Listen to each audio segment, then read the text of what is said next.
Hello everybody, my name is Shannon Clemens. Some call me the nomadic author, others call me mental. Why? Because I like to think a lot. And I know you're probably wondering why I got this tool right here in my hand. These are what you call a pair of needle nose pliers. They're usually an electrician's tool. But being an electrician out here on the road is not why I have this tool, and is not why I'm out here on this road. Why I have this tool in my hand is for one simple fact. Because I want to bring to attention to the fact that your tires need attention too, just like you. Your tires need maintenance done just like you do. And at times,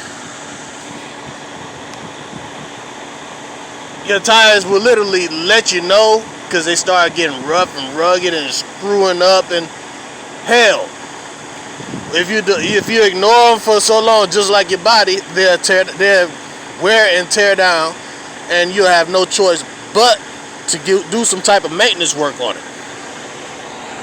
Now, I was looking at my tires. I don't know if you can see it from the shine, but you can see like how it got this little groove right here, like it's wearing in the middle right here. But then this piece right here is actually higher than this piece and this piece of the tire as well. You know what I'm saying? And then also you see how my needle nose pliers is catching, because that piece is lower, because this piece is lower than that piece. If I put it across, maybe you can see it as it goes across. You see how it got this little right here, this little dent right here, then it comes right there. In the same way in this area, all along this one particular tread right here, but it's lower in these areas right here and it's higher up. That lets me know when I see tires like that. Usually when you see tread like that, where the middle is higher than the outer, is usually what you would consider possibly overinflation. But then you can't just look at that one tire. You have to look at the other tires and see if they're wearing the same way. See how smooth it is across right here, but just on this outer one right here, you can literally see it. How it's smooth, looks smooth, with it normally will have these wear marks right here. You see how these marks right here, these exact same tires. You see how that is more defined right there on the inner tire. When the outer tire, it seems like it's just worn out. I think so. Now, instead of saying that it's overinflated, because if it was underinflated, the middle of the tire, the middle of the tire will wear out, and the outer part of the tread will be higher than the middle. But when it's overinflated, hold on, let me get it right.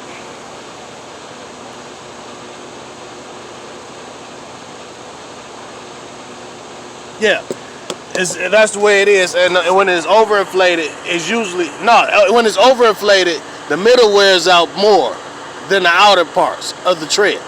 Then when it's underinflated,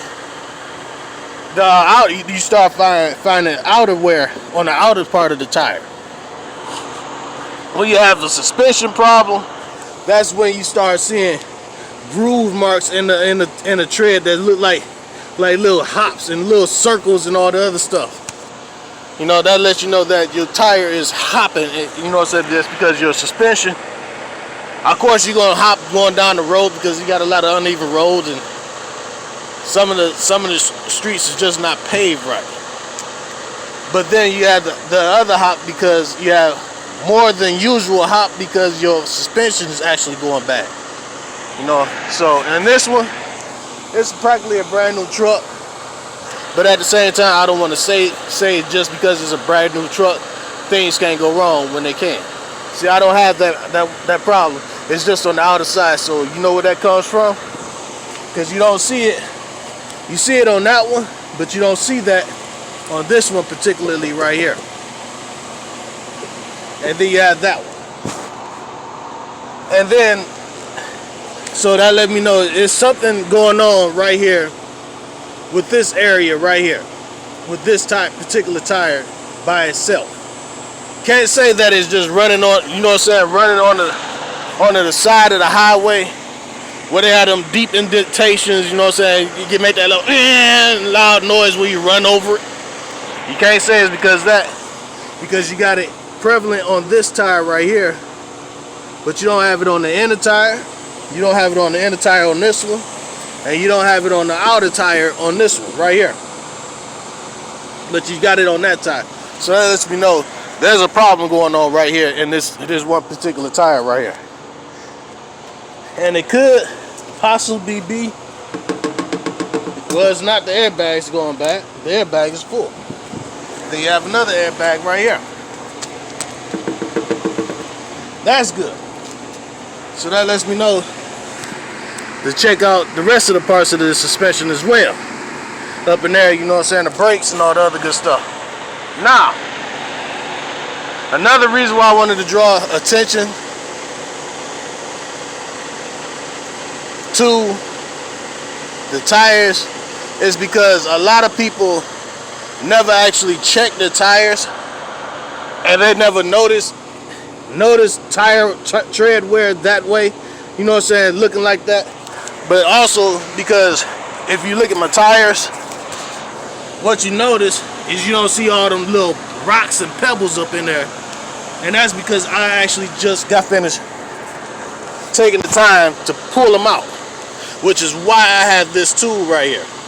It makes it easy to dig up in there and just work them pebbles up out of there. Because if you look at the pebbles that are in between your tire tread, they spreading the tread, literally spreading the tread out, you know what I'm saying. As you're riding down the road, it's just bouncing and digging down it deeper into your tire, and it starts poking holes in the walls of your tire, and it's tearing your tread up. And then you wonder why you have all that, what's it called? Now see, I did the exact same thing with this tire. It's kind of a little loud, you know what I'm saying, because I got the truck running. Because I had to run it because I was looking all up in here. Let the belt run, you know what I'm saying, because I wanted the belt to run around. So that way I can look at the belt and see if there's like burn marks or anything that signs that the belt is wearing out, and it's starting to skip over that wheel, and the wheel is burning the belt out. So I look at the belt. Not gonna get this too close. I look at the belt.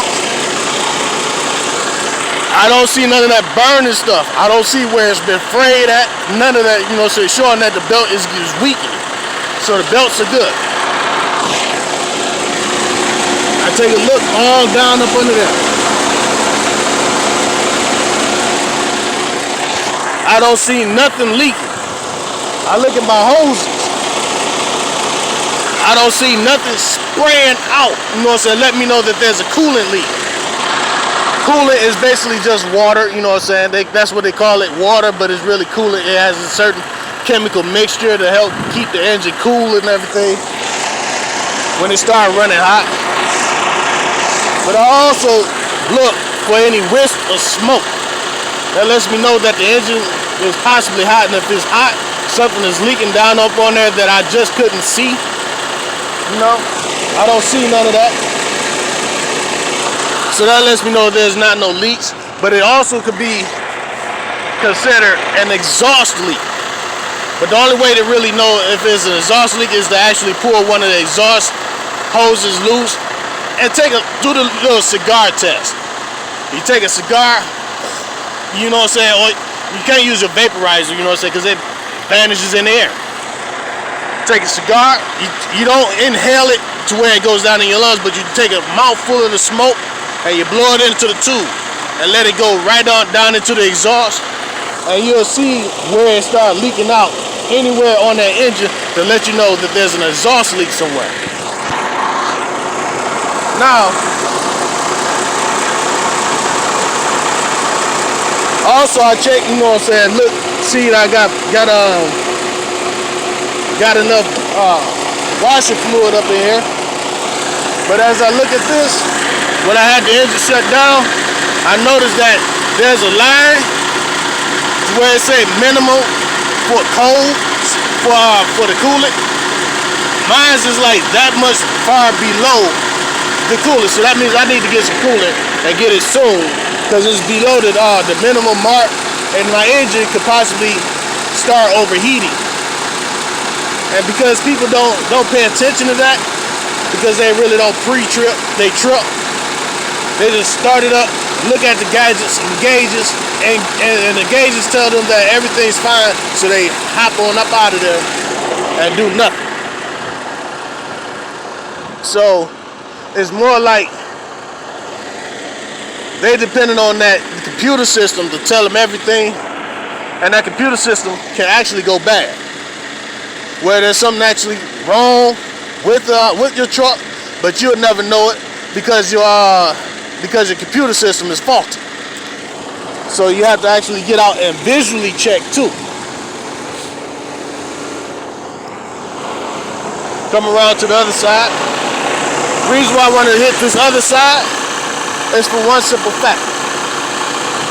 Because I wanted to show you something with this tire. Now, you notice that I don't have all them rocks and pebbles in there, because I picked them out. I'm not gonna say that I'm perfect, because I don't pick them out all the time.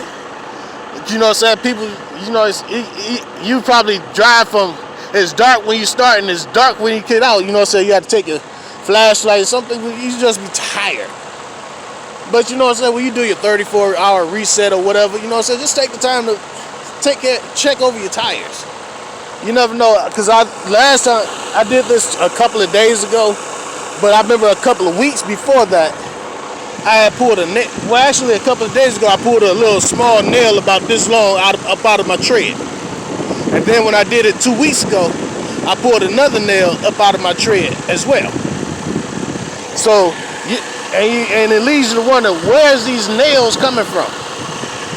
They could be debris out on the road. You never know, you know what I'm saying? These people doing all this housework and these nails, you know what I'm saying? They got all stuff in the bed of their trucks and they're jumping around as they're driving over the highway and it's popping up out of their back of their trucks. Now, what I want to point out though, do you see this? You see that little crack going across right there? That lets me know it's starting to tear up. In that area, my tire is starting to tear up. It's still good. The tread is very good on that tire. But because of that little crack that's going across the piece of the tread, I'm going to have to keep an eye on that, you know what I'm saying? Because as time goes on, that crack started turning into like a little flap. And you know how you annoy your shoes to get the little hole. Then as you keep walking, and then the front of it start flapping and look like the shoes laughing at everybody that you walk by. That's how that tire gonna end up looking, and it's gonna tear up, and that tread is gonna start revealing the wire that's beneath, and then you gonna have a blowout while you're driving down the road, and that's something that you really don't want. That's the reason why. But just because you see the wire doesn't mean that it's gonna blow on you at that exact moment, but it is an indicator to get that tire changed ASAP, as soon as possible, immediately. This is a brand new tire I just put on here, and as you can see, I just put it on here like maybe 2 or 3 days, about 3 to 4 days ago. This week, I just put it on this week. Already, you see it starting to chunk right there. And I can't go down too much further. What type of bug is this? See, you have bugs on your truck and you never know. I had one of them big gray bugs with like the little spikes going around the edges and all that other stuff. I didn't know I ain't got in my truck. But right now, I got my windows open. So I'm airing it out. You know, I gotta sweep and mop inside. That's something that I'm gonna do this weekend. Get that taken care of.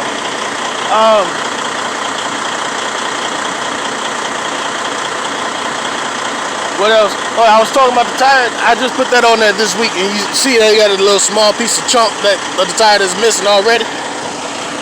But yeah, when I got that when I did my pre-trip one day, because normally it's dark out, you know what I'm saying? Sometimes, you know, I get out there and just gloss over real quick. But this time it was daytime.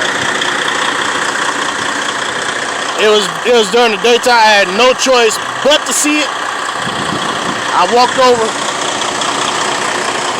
All around this edge is out, right around this edge right here, around the whole entire tire, wire was starting to show, and that let me know, take care of that damn tire, get it changed ASAP. You know what I'm saying? Why they can't? I had the company come out and change the tire. That's $400. Each one of these tires is $400. I mean, excuse me, yeah, $400. So if I was to change all 8 of my, let's see, that's 2, 4, 6, 8, 10. If I change all 10 tires at $400 a piece, that's brand new tires. That's $4 grand I had to change. I had to shell out for them tires. $4,000. I gotta share that out, not the company. Company worry about them back there on their trailer.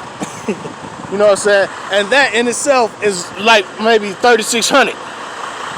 You know what I'm saying? If they put brand new tires on it, which 9 times out of 10, that's what they do. Now you can get a discount. You have certain places that give you discounts and all the other stuff to where you're not paying a full $4 grand. You might pay maybe $3. You know what I'm saying? Because you got $1,000 worth of discounts on the tires. But then you have some, you know what I'm saying? Where, like I said, you just brand spanking do whatever. And it's good to add them discounts too, you know what I'm saying, because it really helps out. But I'm gonna get in here and close my windows as soon as I get finished with this video. But I just wanted to make that quick video, you know what I'm saying, talk about going over the engine. This is not the first time I talked about this issue. And I showed you on my engine. I showed you on my engine at night, you know what I'm saying, because when that girl, man, I got this spider web on me now. Hey, I hope there ain't no spiders crawling on me. I'll know in a minute.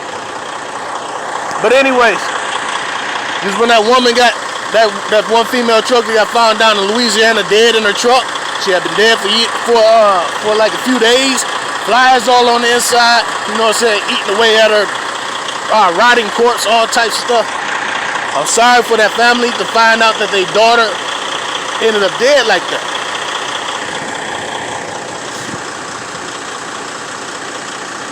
Just like that one driver is a male driver. See, trying to get flying around my door and everything, you know. So yeah, I'm gonna roll these windows up soon. And hopefully there's no flies buzzing around me while I'm trying to drive down the road, you know what I'm saying? Because that really is annoying. But anyways, yeah, they found that one guy that was dead in the back of his trailer. You know what I'm saying? Whoever it was, they claimed that it was maybe a possible suicide, but believe it or not, I think he was talking to somebody in that neighborhood, in that area, and their family was jealous, or had a jealous boyfriend, and had his friends, or he was just in one of them neighborhoods. Because I told you, you got neighborhoods out here that's just like the town that's called Hoboken. I forget exactly where Hoboken is. I'll look it up and I'll tell you in another video. You know what I'm saying? Where even down to the sheriff, it's all corrupted. And cannibals, all types of stuff. You know what I'm saying? Murder going on, all the type of stuff. These little small towns. Not to say that it doesn't happen in big towns and cities too. But it's mainly these little small, hard to reach towns.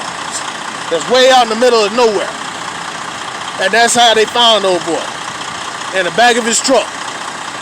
Not in the truck, but in the back of his trailer. Inside the trailer, dangling from the roof of the trailer. Hung. You know, you're out here traveling these roads, you gotta be safe. Because you never know who it is that you're looking at when you walk by and they smile and say hi to you. Maybe even want to get to know you and all this other stuff. Some people are on the up and up. Some people are real with it. The others have sinister motives. They're thinking of something completely different than what you thought was just friendly talk. And you got out here, like I said, the FBI, feds, whatever you want, the alphabet boys, or whatever you want to call them. They don't talk about it now. They don't even put the word serial on there. But they have serial killers out here. People who don't even know you from the from the can of paint on the road. That see you, probably can't say hi, find out your name and all that. Oh, where you from? Because you get that a lot out on this road. They all want to know what your name is, where you're from, and all this other stuff. And then next thing you know, they researching you on the internet, trying to see who you are or how good are you with your people and all this other stuff. And if anything will come back, are you connected in the government, all types of stuff. Sometimes it don't even care. They don't matter if he is connected with the government. They hunt. You got people out here who are hunters. They hunt humans. I'm not talking about bounty hunters out there trying to capture criminals. You got criminals out here who are hunting law-abiding citizens or people who just, you know what I'm saying, or just minding their own business. You know, you got them out here in this world, not just in the United States. It's all over the earth. You got human traffickers. You got all that stuff. You never know what a person might have in their mind when they approach you. You know, so I have a saying. You know what I'm saying? That goes against another saying that a lot of people like to throw around. When they talking about respect is earned and not given, I say different. I say it's the opposite. Respect is given. Otherwise, you're gonna come to somebody disrespectful. You'll never have respect, and you're gonna breed disrespect from another person. You see what I'm saying? You give respect from the beginning. That's why you coming together saying, hello, how you doing? You might have a little friendly conversation, Mr. A. Oh, you found this down the road? I'm headed that way, and you head this way, and you exchange information or whatever, and you doing all that. That respect is there from the beginning. You offer that respect until disrespect is earned. Then after that disrespect is earned, it's hard to get that respect back. You know what I'm saying? But it can be earned back. But at the same time, you just showed me by earning the disrespect that you're not an individual that I want to deal with, and you're not trustworthy by me. So it's better to give the respect and then let the person earn your disrespect than to just be disrespectful offhand. You know what I'm saying? And try to earn somebody's respect. It's harder to earn the respect back once it's lost. This is Mental, kicking out for you.